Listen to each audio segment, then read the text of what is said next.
উইলোব্রুকের ছোট্ট শহরটিতে স্থানীয়দের মধ্যে একটি কিংবদন্তি ছিল একটি বর্ণালী বিড়াল সম্পর্কে যেটি রাতে রাস্তায় ঘুরে বেড়ায়।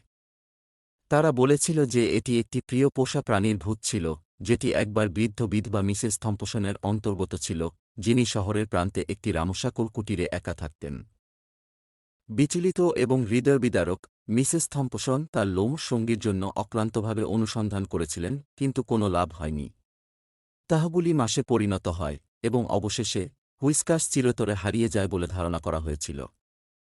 তবুও চাঁদনী রাতে শহরবাসী দাবি করেছিল যে এটি ছায়াময় চিত্রের আভাস গলিপথ দিয়ে ঘুরে বেড়াচ্ছে, তার উজ্জ্বল চোখ অন্ধকারকে ভেদ করছে।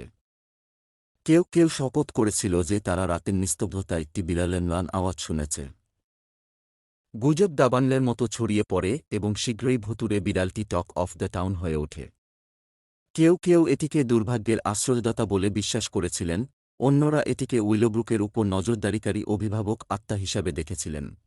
কিংবদন্তি সম্পর্কে কৌতূহলী এমিলি নামে একটি তরুণী তদন্ত করার সিদ্ধান্ত নিয়েছে। একটি টর্চলাইট এবং তার সাহস ছাড়া আর কিছুই না নিয়ে তিনি অক্টোবরের এক শীতল সন্ধ্যায় পরিত্যক্ত রাস্তায় প্রবেশ করেন।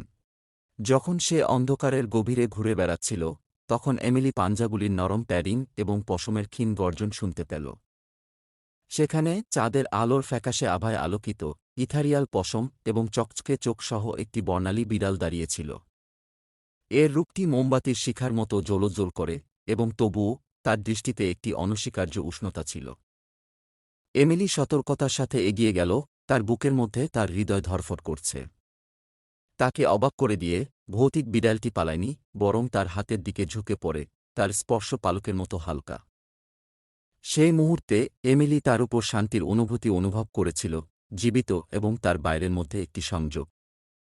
তিনি তখন জানতেন যে ভুতুড়ে বিড়ালটি দুর্ভাগ্যের আশ্রয়দাতা নয়, বরং সাহচর্যের জন্য একটি হারিয়ে যাওয়া আত্মা।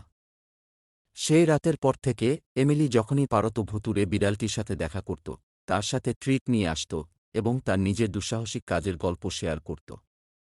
এবং যদিও শহরের লোকেরা বর্ণালী বিড়ালদের সম্পর্কে ফিসফিস করতে থাকে, এমিলি সত্যটি জানতেন যে কখনো কখনো, এমনকি আত্মার রাজ্যেও, বন্ধুত্বের কোনো সীমা থাকে না।